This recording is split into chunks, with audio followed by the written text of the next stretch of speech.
I think learning English language is quite boring. Home and house both has the same meaning, but what is the difference? House کور ته ویل کیږي، home دام کور ته ویل کیږي، خو په دې دواړو کې فرق سره house په کوم ځای کې استعمالېږي او home په کوم ځای کې استعمالېږي. ان شاء الله نن په دې ویډیو کې زموږ ټارګټ همدغه دی. نن به موږ دا زده کوو چې د home او د house مطلب سره په دې دواړو کې فرق سره او دا تاسو صحیح په کوم ځای کې استعمالولی شئ. په یو داسې انداز به راته ښیم چې تاسو به ډېر په اسانۍ سره بالکل داسې زده کوئ او نورو خلکو ته به هم په اسانۍ سره ښودلی شئ. اوس راځئ چې دا ویډیو سټارټ کړو. سو سټیپ نمبر 1 د همیشه په شانې په سټیپ نمبر 1 کې به زه تاسو ته یو ډېر ضروري خبره واضحه کړم. تاسو ټول به په یو ډېر ضروري خبره باندې پوه کړم او کله چې تاسو په دې باندې پوه شئ بس تاسو په خپله پته ولګي چې په هوم او په هاوس کې څه فرق دی. او هغه دا تاسو ټول ته پته ده په پښتو کې صرف یو نوم دی کور. کور ته همدغه کور ویل کېږي، بل نوم ورته موږ نه استعمالوو. خو په انګلش کې دوه نومونه دي، یو دی هاوس یو دی هوم. نو تاسو وایئ چې هاوس هم کور ته وایي او هوم هم کور ته وایي. نه د همدغه غلطۍ په وجه باندې تاسو دا پته نه لګېږي چې د هاوس او د هوم اصل معنی سره او د دواړو په منځ کې فرق څه دی. تاسو د دواړو یوه معنی وباسئ، تاسو وایئ چې بس د دواړو معنی یوه ده، په دې وجه باندې تاسو کنفیوز استئ او تاسو دا وایئ چې را په دواړو کې فرق څه دی. کله چې تاسو د دې د اصل معنی د اصل مطلب پته ولګي نو هله به تاسو په دې باندې پوه شئ چې د دواړو په منځ کې فرق څه دی.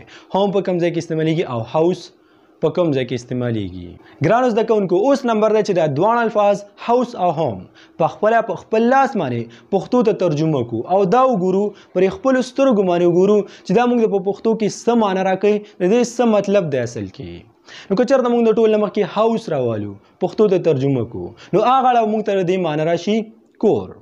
کور ته هاوس ویل کېږي، خو څنګه کور ته ویل کېږي، کوم رقم کور ته هاوس ویل کېږي. نو دا خبره ځان سره همیشه په یاد ساتئ. هاوس اصل کې ویل کېږي د کور عمارت ته، د کور بلډینګ ته، د کور را شکل او صورت چې تاسو ته ښکاري دې ته ویل کېږي هاوس. هاوس ویل کېږي د کور د فزیکلي سټرکچر ته چې تاسو ته ښکاري، د کور د ډانچې ته چې تاسو ته په نظر باندې راځي، تاسو ټچ کولی شئ.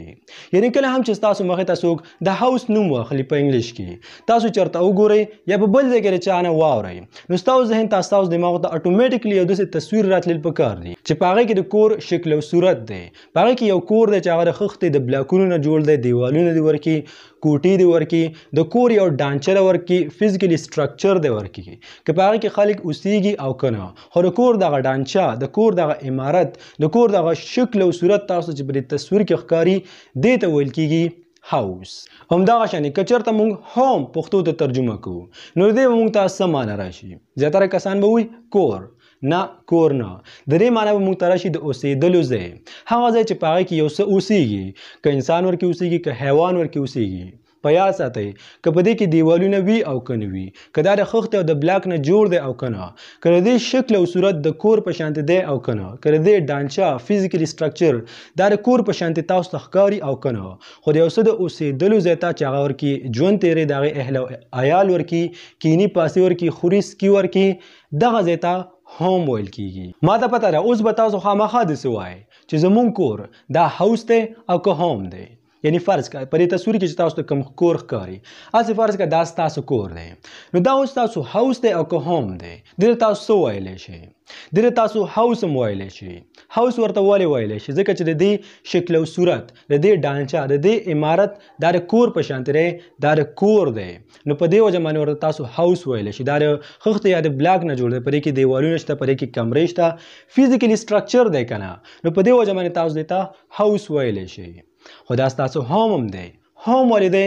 ځکه چې په دې کې تاسو کینئ پاسئ، په دې کې تاسو خپل ژوند تېروئ، په دې کې تاسو اوسېږئ، خورئ سکئ ورکړي او دې سره ستاسو خپل یو رشته ده، یو تعلق دی.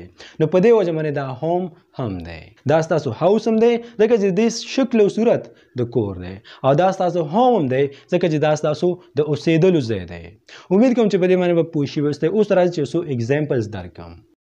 فار ایگزامپل هسې فرض کا یو کس دی او په دې خیمه کې اوسېږي، دا خیمه د دې د اوسېدلو ځای دی. نو آیا دا د دې هوم دی او که هاوس دی؟ دا د دې هاوس نه دی ولې هاوس نه دی؟ ځکه چې د دې شکل او صورت د دې ډانچه د دې عمارت د کور په شانتې نه دی، نه دا د خښتې نه جوړ دی، نه دا د سیمټو نه جوړ دی، نه پکې بلاک شته، نه ورکې دیوالونه شته، نه ورکې کمرې شته. نو په دې وجه باندې دې ته موږ هاوس نشو ویلی، خو دې ته موږ هوم ویلی شو. هوم ورته ولې ویلی شو؟ ځکه چې دا د کس د سړي یا د یو چا د اوسېدلو ځای دی، په دې کې کینی پاسي خوري ورکې سکي ورکې خپل ژوند ورکې تیری، نو په دې وجه باندې دا د دې هوم دی خو هاوس نه دی. اوس یو بل اگزامپل، یو شیر دی او په ځنګل کې اوسېږي، نو آیا دا ځنګل د دې شیر هاوس دی او که هوم دی؟ دا ځنګل د دې شیر هاوس نه دی، ځکه چې په ځنګل کې نه دیوالونه شته، نه ورکې کمرې شته، نه د خښتې او د بلاک نه جوړ دی، نو د ځنګل شکل او صورت د کور په شانتې دی. نو په دې وجه باندې ورته موږ هاوس نشو ویلی، خو هوم ورته ویلی شو.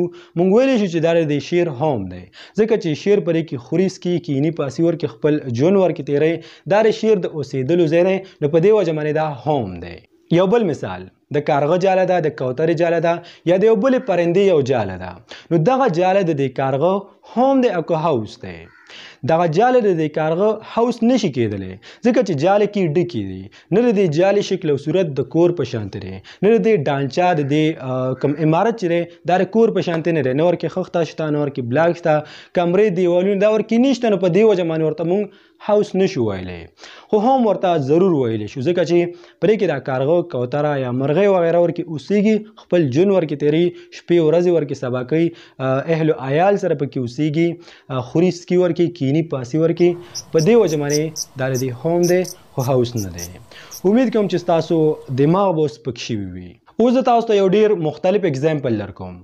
فار ایگزامپل ته په لاره باندې را روان یې، تا سره خوا کې رور را روان دی او ما ته دا پته نه لګېږي چې دا ستا رور دی. نو په لاره کې زه ستا نه دا پوښتنه کوم چې دا ستا څه دی؟ نو په دې ټایم کې ورته ما ته څه وایي؟ په دې ټایم کې ورته ما ته داسې وایي چې دا زما هلک دی، خو ما ته پته لګي چې دا هلک دی، د دې شکل او د صورت نه ما ته پته لګي چې دا هلک دی. خو دلته ما ته داسې وایي چې دا زما رور دی، This is my brother. دې سره چې ستا دا رشته ده دا د ورورولۍ رشته ده. نو همدغه شانې د کور شکل او صورت چې دی، د کور دا عمارت چې دی، دې ته هاوس ویل کېږي. خو کله چې ورسره زموږ رشته پیدا شي نو بیا دې ته هوم ویل کېږي، زموږ هوم ورته ویل کېږي، یعنې زموږ د اوسېدلو ځای ورته ویل کېږي. اوس یو بل مثال، هسې فرض که تا واده کړی او ته ډاکټر ته لاړې د خپل وایف سره، د خپلې ښځې سره، او ډاکټر ستا نه دا پوښتنه وکړي چې دا ستا څه ده؟ نو په دغه ټایم کې به ورته ته څه وایې؟ ته به ورته داسې وایې چې دا زما جینۍ ده. ډاکټر ورته وایي نه، خو هر چاته پته ده، د شکل او صورت نه خو دا جینۍ ښکاري، خو هر چاته پته ده. خو نه، په دې ټایم کې د ډاکټر مطلب دا دی چې ستا دې سره رشته څه ده؟ ته به ورته داسې وایې دا زما وایف ده. د شکل او صورت او د ډانچې نه، د فزیکلي سټرکچر نه خو دا جینۍ ده، خو نه، دې سره ستا رشته د ښځې ده. همدغه شانې د فزیکلي سټرکچر نه، د شکل او صورت نه هاوس دی، زموږ کورونه. خو کله چې ورسره زموږ رشته پیدا شي، موږ ورکې اوسېږو، دې ته بیا هوم ویل کېږي، دې ته بیا د اوسېدلو ځای ویل کېږي. نو همدغه فرق دی په هوم او په هاوس کې. ګرانو زده کوونکو، چې کله هم درنه څوک دا پوښتنه وکړي چې شابه ته ماته دا ووایې په هاوس او په هوم کې فرق څه دی؟ کېدای شي چې درنه کړي وي، او که درنه نه وي کړي نو دا یقین وساتئ چې خامخا به درنه څوک دا پوښتنه کوي. نو په دغه ټایم کې به ورته تاسو څه جواب ورکوئ؟ ستاسو جواب به څه وي؟ صرف دومره ورته وایئ، هاوس. هاوس ویل کېږي د کور شکل او صورت ته، د کور د ډانچې ته، د کور عمارت ته ویل کېږي هاوس، چې هغه موږ ته ښکاري د خښتې یا د بلاک نه جوړ دی، په هغه کې کمرې دي، په هغه کې دیوالونه دي، دا هاوس شو. او هوم ویل کېږي د اوسېدلو ځای ته، هغه ځای ته چې په هغه کې یو انسان یا یو حیوان ورکې اوسېږي، کینی پاسي ورکې، خوري سکي ورکې، که دا د خښتې او د بلاک نه جوړ دی او که نه، که په دې کې دیوالونه شته او که نه، که د دې عمارت د دې شکل او صورت د کور په شانتې دی او که نه، خو چې د اوسېدلو ځای دی نو بس دا هوم دی. بس دی، تیوري خو ډېره شوه، اوس راځو خپل پریکټیکل کار ته. بس یو څو اگزامپل درکوم، بس خبره ختمه، ځکه چې ګرمي بې انتهایي زیاته ده، تاسو ته به یا ښکاري یا نه، خو په ما باندې ډېرې زیاتې خولې را روانې دي. خو ځه دلته موږ سره یو اگزامپل دی، هی از پینټینګ. نو دلته څه راځي؟ وایي هغه خپل کور رنګ کوي. نو دلته هاوس راځي او که هوم راځي، لګیا کور رنګ کوي، دیوالونه رنګ کوي، کوټې رنګ کوي. نو دلته راځي هاوس، ځکه چې خبره کېږي د فزیکلي سټرکچر، د عمارت په باره کې عمارت ته رنګ ورکوي، د کور د ډانچې ته رنګ ورکوي، د کور د شکل او صورت ته کوم چې تاسو ته ښکاري دې ته رنګ ورکوي. نو په دې وجه باندې دلته راځي هاوس. هی از پینټینګ د هاوس، هغه اوس لګیا دی خپل کور ته رنګ ورکوي، خپل کور ته چونه ورکوي. بل اگزامپل دی، وایي هغه غواړي چې کور ته لاړ شي، هی وانټس ټو گو ډیش. نو دلته هوم راځي او که هاوس راځي. اصل کې هغه د خپل اوسېدلو ځای ته راتلل غواړي او که نه هغې ته دا بلډینګ دا عمارت ورته یادېږي. دلته به راځي هوم. he wants to go home. هغه غواړي چې خپل کور ته لاړ شي. دریم نمبر اگزامپل دی وایي زما پلار غواړي چې یو نوی کور واخلي. My father wants to buy a new dish. دلته هوم راځي او که هاوس راځي. دلته راځي هاوس ځکه چې د هغې پلار غواړي چې یو نوی کور واخلي. دلته خبره کېږي د فزیکل اسټرکچر د کور د شکل او د صورت. بل مثال او په دې کې وایي چې موږ خپل کور خرڅ کړو. We sold our saw. هوم راځي که هاوس راځي. دلته راځي هاوس ځکه چې خبره کېږي د کور د شکل او صورت د عمارت په باره کې چې موږ د کور د عمارت دا موږ خرڅ کړو. We sold our house. موږ کور خرڅ کړو. اوس په اخره کې بس no more examples, no more study. په اخره کې زه تاسو صرف یو مثال لرکوم دا به تاسو په خپله حل کوئ. په کمنټ سیکشن کې به یې لیکئ نو ماته به دا پته ولګي چې د دې ویډیو نه تاسو زده کړل او که نه. زه چې د ګرمۍ ته ولاړم په ما باندې دا خولې را روانې دي د دې تاسو څه فایده ورسېده او که نه دا به خامخا کوئ په ایماندارۍ به یې کوئ. هغه مثال دا دی We have a large and a beautiful dish. وایي موږ سره یعنې زموږ یو ډېر ښکلی او غټ کور دی. نو دلته هوم راځي او که هاوس راځي. دلته خبره د شکل او صورت د فزیکل اسټرکچر کېږي د کور د عمارت کېږي او که د بل څه کېږي. دا به تاسو درځي تاسو پته وي. لاندې په کمنټ سیکشن کې خامخا ولیکئ. او ګرانو زده کوونکو که چېرته تاسو غواړئ چې نور څه هم زده کړئ د انګلش ګرامر ټینسونه د 4000 اسینشل انګلش ورډ دغه کورس کې موږ سره شرکت وکړئ او داسې نور ډېر څه زده کړئ په ډېر کم وخت کې روان انګلیش زده کړئ نو لاندې په کمنټ سیکشن کې یا په ډسکرپشن کې ډسکرپشن ویل کېږي د ویډیو د لاندې ځای ته په دې کې مو تاسو ته لینکونه درکړي وي په هغې باندې کلیک وکړئ.